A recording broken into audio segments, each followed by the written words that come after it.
কাছে ও দূরে যে যেখান থেকে দেখছেন সবাইকে জানাচ্ছি শুভেচ্ছা এবং অভিনন্দন।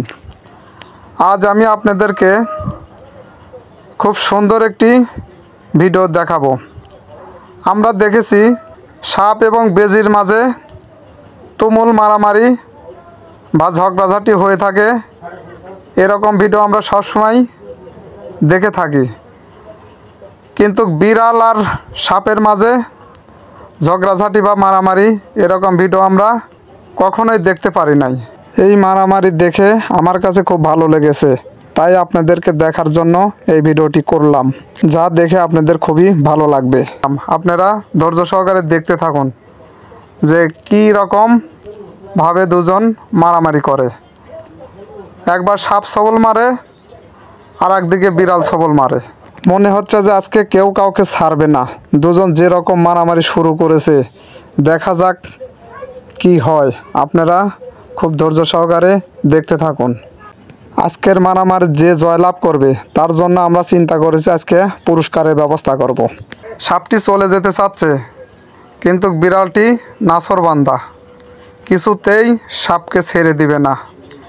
সাপকে আজকে উচিত শিক্ষা দিয়ে তারপরে ছাড়বে। দেখুন, সাপটি সবল মারার জন্য বারে বারে আক্রমণ করতেছে, কিন্তু বিড়ালটাও খুব চালাক।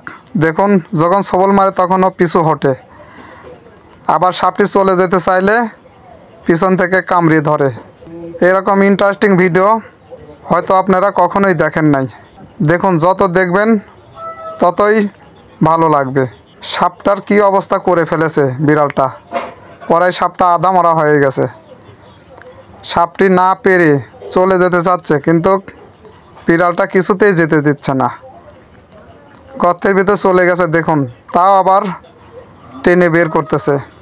আজকে সাপের আর রক্ষা নাই, সাপও বারে বারে আক্রমণ করতেছে।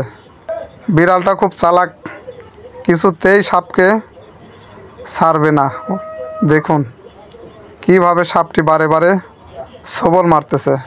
এই রকম সাহসী বিড়াল প্রত্যেকটা বাড়িতে পোষা উচিত। পুষলে পরে তাহলে আর সাপের আক্রমণ হবে না, বা সাপের আক্রমণ থেকে আপনারা বাঁচতে পারবেন। তাই আমি সবাইকে বলবো, এই রকম বিড়াল আপনারা সবাই যার যার বাড়িতে পুষবেন। পুষলে পরে আপনাদের বাড়িতে যে গরু, ছাগল, হাঁস, মুরগি আছে, তাহলে আপনারা তাদেরকে রক্ষা করতে পারবেন। যার জন্যই আমি বলছি, যার যার বাড়িতে এরকম বিড়াল আপনারা পুষবেন। আজ আপনাদের মাঝে আমি এখান থেকেই বিদায় নিচ্ছি। আমার ভিডিওটি দেখে যদি ভালো লেগে থাকে তাহলে আমার এই চ্যানেলকে সাবস্ক্রাইব করে এই চ্যানেলের সঙ্গে থাকবেন। ধন্যবাদ।